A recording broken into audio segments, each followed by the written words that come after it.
खिन्थु बिथांमोना जेबो मावाखै दा बेखायनो बायदिसिना सानसेनि थाखाय मावनाय खामानि नङा साननैनि थाखाय नङा होनलाबायदों बिथांमोनहा जयग'था गैया दा बिपिएफआव इन्टेलेक्सुवेल गैया होननानै सोर बुंदों जेसेबांनाखि इन्टेलेक्सुवेल दं फोरोंगिरिफोर दङ कलेजनि फोरोंगिरिफोर दं इउनिभार्सिटिनि फोरोंगिरिफोर दं गासिबो फ्राय बिपिएफजों दंजोबो सिमाव दा बेखौ स्पेसियेल पेकेज नाम होफ्लाबाय दा बिसिबां बुरबक बानायगासिनो दं खुलुमबाय रायजोफोर आं नोंथांमोननिसिम मोनसे गोनां भिडिअ लाना फैदों जायफ्रा चेनेलाव गोदान चेनेलखौ साबस्क्राइब खालामनानै ला आङो बेखौनो गुरै खावलायनाय थाबाय दा बिपिएफ दलाव मानो एफाबां जयनिं जागासिनो दं खारना मा नोंथांमोना भिडिअखौ फुरायै नायलांबासो बुजिगोन जा दा प्रमद बर' सारनि सायाव प्रहलाद ब्रह्मआ मा बुंदों नोंथांमोना निश्चय भिडिअखौ नायजोबबा बुजिगोन भिडिअखौ स्किप खालामालासे नायनो नाङा भिडिअखौ फुरायै नाय अब्लासो बुजिगोन प्रहलाद ब्रह्मआ मा खोथा बुंदों गोबां जोंनि बर'फोरनि सायाव एबा जे बिटिआर एकर्ड जाखांनाय लोगो लोगो जेन माखासे जोंनि बर'फोरनि सायाव पेकेज लाबोदों इन्जिनियारिं कलेज बा साख्रि होनाय बेबायदिनो गोबां बिभिन्न खोथा बुंदोंमोन नाथाय दिनैसिमावबो प्रमद बर' सारा जाफुंहोनो हायाखै दा बेखौनो लानानै प्रहलाद ब्रह्मआ मा बुंदों नोंथांमोना निश्चय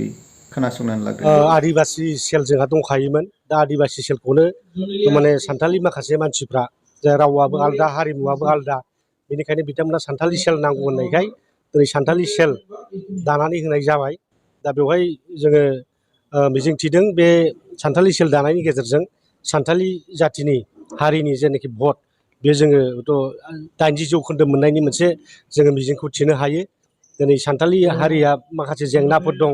दिनैहाय बिथांमोननि एसटि करननि खोथा दं हा हुनि जेंनाफोर दं नाथाय बेखिनि खामानिखौ दिनैहाय इउपिपिएलनि सरकार प्रमद बर' बिथाङा दिनै मोनबो मावनानै होआखै बरंस' बादासो होबाय थाबोदों दा बेखायनो जोङो स्पस्ट जोंहा बेवहाय दुलाराय बर' फरायसा आफादाबो मोनसे समाव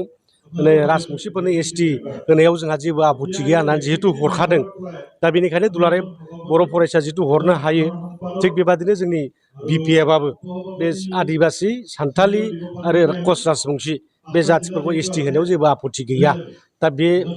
थागिदाखौनो लानानै जों दिनै आदिबासि सेल सानथालि सेल दाना होनाय जादों जोंहा माने पुर्न बिसास दङ बिथांमोनहा जोंखौ सहाय खालामगोन लगे लगेनि जानायनिथ' बाथ्रा नङा 5 बोसोर जालांबाय दिनै बिटिआर एकर्ड जानाया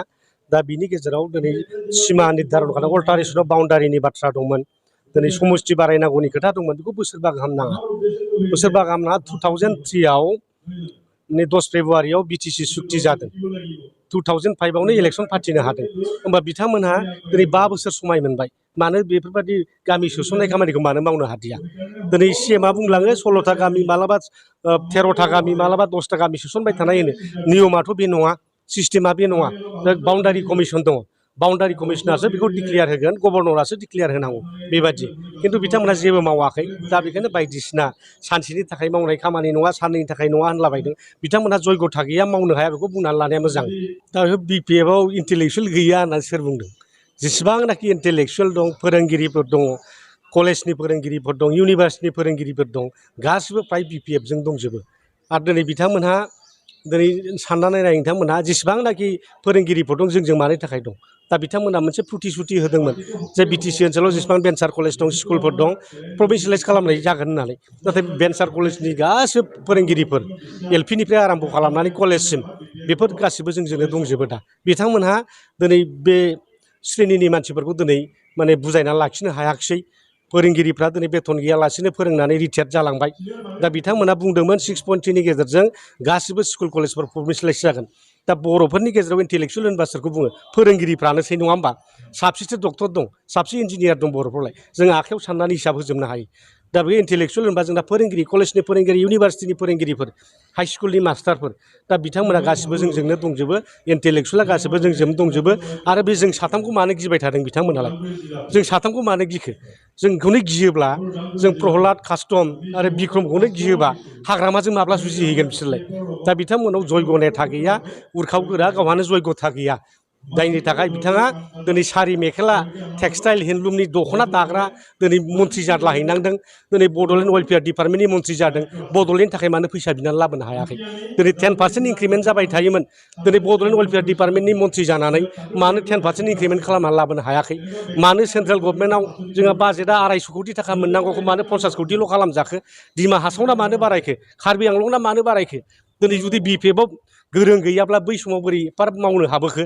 दिनैहाय जोङो नुबाय थादों 6 फाइनान्स कमिसनाव दिनै 1200 कोटि थाखाल' मोननो हादों प्रमद बर' दैदेननाया खिन्थु 6 फाइनान्स कमिसन जेलाखि हाग्रामा सारा दैदेनबाय थादों जोङो 1800 क्रर थाखा मोननो हादों बा डिफारेन्सखौ नायबानो जाबाय आरो दानि जेनाखि बाजेट दाबो 800 कोटियावनो दङ बे बाजेटआ मा लांखावनो 1200 कोटियाव थांनांगौमोन नाथाय मा खालामदों हेमन्त बिश्व शर्मा दा बुरबक खालामदों आरो मालाय दिनै बे उरखाव गोरा ब्रह्मखौ जे जोंना 8% इंक्रिमेन्ट जाबा दिनैहागै 1200 कोटि फैखानांगौ दा बेखौनो जोंनि आसामनि चिफ मिनिस्टार मानाव गेदेर बिथाङा बुंबाय आं 500 कोटि थाखा स्पेशल पेकेज होबाय खिन्थु मोनखानांगौआ बेखामोन दिनैसिमाव दा बेखौ स्पेशल पेकेज नाम होफ्लाबाय दा बिसिबां बुरबक बानायगासिनो दं उरखाव गोरा ब्रह्मखौ प्रमद बर' बिथांमोनखौ दा बिथांमोना जेबो आन्दाजखौ मोना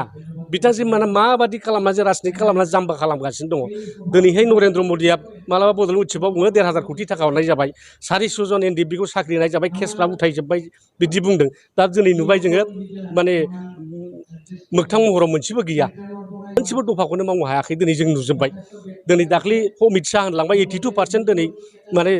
मावफुंजाबाय होनबाय दिनै नुबाय मोनसेबो गैया दिनै उदालगुरियाव जों दा दंफैयो सप्ता खनसे जाफैबाय जोङो बेहाय जों नुबाय ट्राइबेल इउनिभारसिटिबो गैया स्पर्ट्स इउनिभारसिटिबो गैया अभार ब्रिजबो जायाखै मोनसेबो जायाखै दा बोरै बुंनो हायो बिथांमोनालाय दा बिथांमोना गिदों